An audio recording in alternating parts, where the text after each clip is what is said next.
Good morning बच्चों। इस समय आप लोग अपने अपने घरों में रहकर स्वस्थ होंगे और अपनी पढ़ाई भी अच्छी तरह कर रहे होंगे। बच्चों, आज मैं आप लोगों को भाषा सेतु पढ़ाऊंगी और उसमें है पाठ 12। इसके पूर्व मैं आप लोगों को पाठ 11 पढ़ाई थी, जो था अर्जुन का मोह भंग। बहुत अच्छी कहानी थी महाभारत की और आप लोग उसे ध्यानपूर्वक सुनकर अच्छी तरह समझ भी गए होंगे।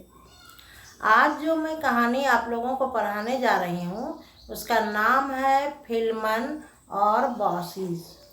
क्या नाम है? फिलमन और बॉसीज। ये कहानी है ओलंपस, एक जगह जहाँ की घाटी में वृद्ध दो दंपति रहते थे।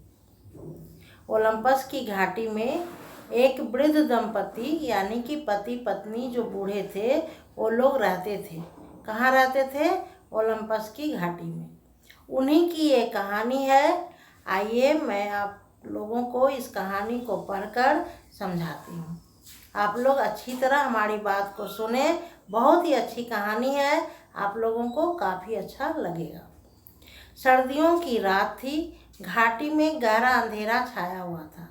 कमरे के अंदर वृद्ध फिलमन और उनकी पत्नी बॉसीज बैठे बातें कर रहे थे। उस वृद्ध दंपति का नाम था फिलमन और बॉसीज। फिलमन और बॉसीज उन दोनों पति पत्नी का नाम था। सर्दी की रात थी यानी कि जाड़ा का समय था और दोनों अपने अपने घरों में थे। रात के समय में पति पत्नी में बहुत प्रेम था। निर्धन होने पर भी वे सदैव दूसरों की सहायता करने को तत्पर रहते थे। परंतु उस घाटी में रहने वाले अन्य लोग बहुत ही धूर्त और स्वार्थी थे। वो दोनों दंपति बहुत ही गरीब थे, बहुत अमीर नहीं थे, लेकिन उसके बावजूद भी वे दोनों हमेशा दूसरों की मदद करने को तैयार रहते थे। लेकिन उस घाटी के जो लोग थे वो बहुत ही धूर्त और स्वार्थी थे। बॉसीज भोजन बनाने के लिए उठी तो घाटी में बहुत शोर सुनाई पड़ा। उसने खिड़की खोलकर देखा तो देखती रह गई। देखो तो ये लोग इन यात्रियों को कितना तंग कर रहे हैं। वहीं खड़े खड़े उसने फिलमन से कहा। बॉसीज जब रात में भोजन बनाने के लिए उठी तो उसे घाटी में कुछ शोर सुनाई दिया। तब वो अपनी खिड़की खोल करके देखती है तो देखती है कि कुछ दो यात्री को कुछ लोग जो हैं काफ़ी तंग कर रहे हैं। तब वो अपने पति फिलमन को कहती है कि देखिए तो ये लोग कितने दुष्ट हैं कि इन यात्रियों को कितना तंग कर रहे हैं।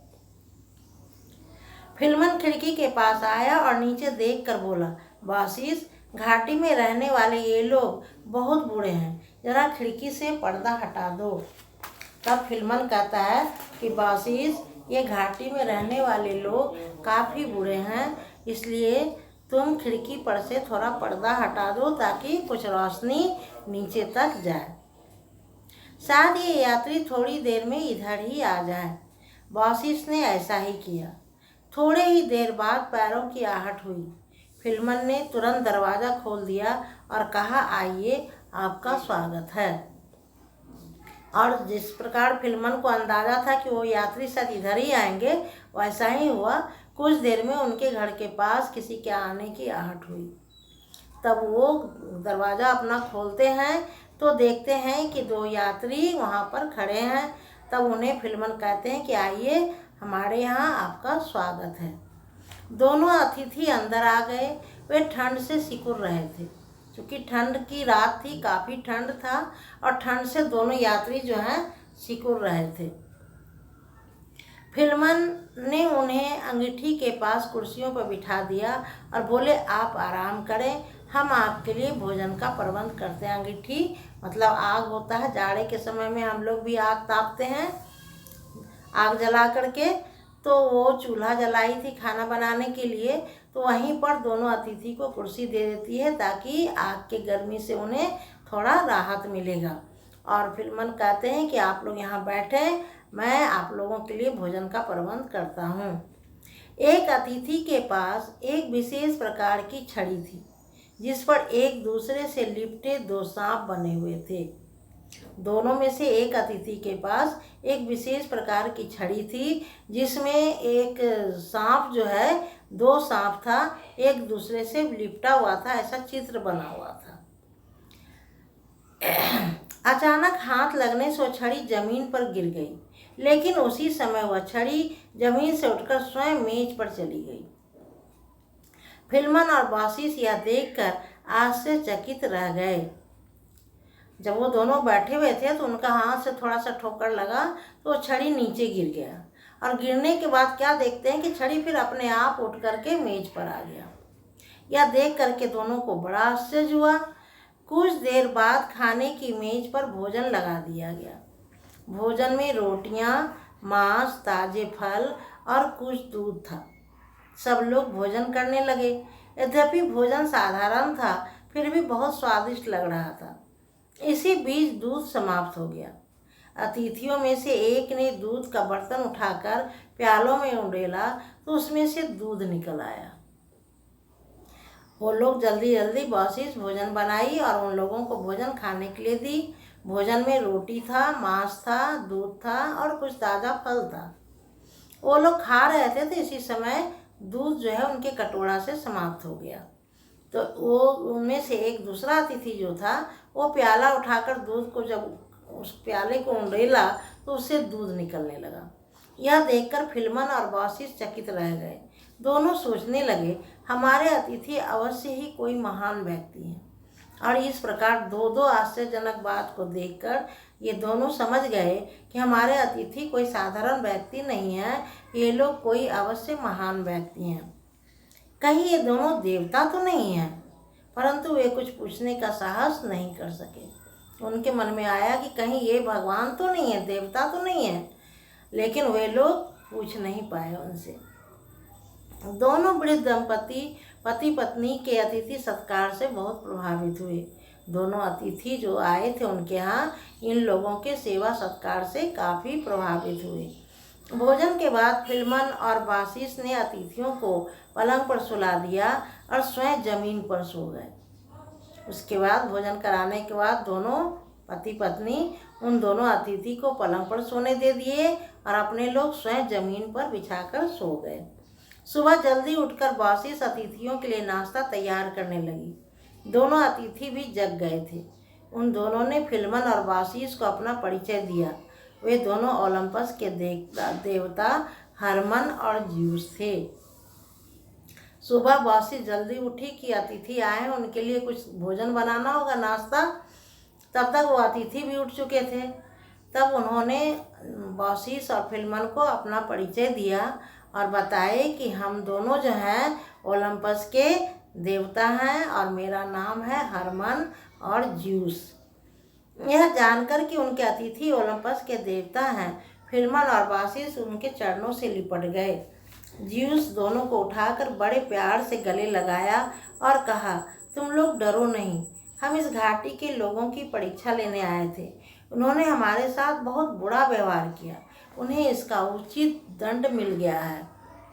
तब वो जब उन्हें इन दोनों को पता चला कि ये अतिथि हमारे भगवान हैं, तो वो दोनों उनके चरणों पर गिर जाते हैं। फिर हरमन और ज्यूस दोनों को उठा करके और उन्हें आशीर्वाद देते हैं और कहते हैं कि तुम लोग डरो मत, लेकिन इस घाटी के जो लोग हैं ये बड़े दुष्ट हैं। मैं इन लोगों की परीक्षा लेने आया था, लेकिन ये लोग इतने दुष्ट हैं, इसलिए इन लोगों को इनकी करनी की सज़ा मिल गई है। देखो, उधर देखो, उनके मकान पानी में डूब गए हैं। हम तुम्हारे आतिथ्य से प्रसन्न होकर कुछ देना चाहते हैं, मांगो तुम्हें क्या चाहिए। तब वो दोनों देवता कहते हैं कि हम तुम्हारे अतिथि सत्कार से काफ़ी खुश हैं, बोलो तुम्हें क्या चाहिए, मैं तुम्हें क्या दूं। घाटी में सचमुच चारों ओर पानी ही पानी हो गया था। फिल्मन और बासिस का हृदय घाटी में रहने वालों के लिए दया और सहानुभूति से भर गया। पूरे घाटी में पानी भर गया था और यह देख करके फिल्मन और बासिस का हृदय जो है वो दया से भर गया था। फिल्मन ने कहा, आपकी कृपा के लिए हम आभारी हैं। हम तो बूढ़े हो चले हैं, हमें कुछ नहीं चाहिए। हम यही मांगते हैं कि आप घाटी के लोगों को क्षमा कर दें। उन्हें मालूम ना था कि वे क्या कर रहे हैं। तब ये दोनों पति पत्नी कहते हैं कि भगवान, मुझे कुछ नहीं चाहिए, मैं तो अब बूढ़ा हो चला हूँ, लेकिन आप इन घाटी के लोगों को क्षमा कर दें, क्योंकि इन्हें पता ही नहीं था कि ये क्या कर रहे हैं। यह सुनकर ज्यूस ने कहा, तुम लोग बहुत दयालु हो। तुम नहीं जानते कि ये कितने धूर्त और स्वार्थी हैं। ऐसे लोग क्षमा के योग्य नहीं होते हैं। यह कहकर दोनों देवता वहाँ से चले गए तथा फिल्मन और बासीस सुखपूर्वक रहने लगे। उसके बाद दोनों देवता ने उन्हें कहा कि ये लोग बहुत ही धूर्त थे और इनको इनकी सज़ा मिलनी ही चाहिए थी, लेकिन तुम लोग बहुत ही स्वभाव के दयालु हो, इसलिए अब तुम लोग सुखपूर्वक अपना जीवन बिताओ। और ऐसा कह करके दोनों देवता वहाँ से चले गए। थी ना बहुत अच्छी कहानी बच्चों।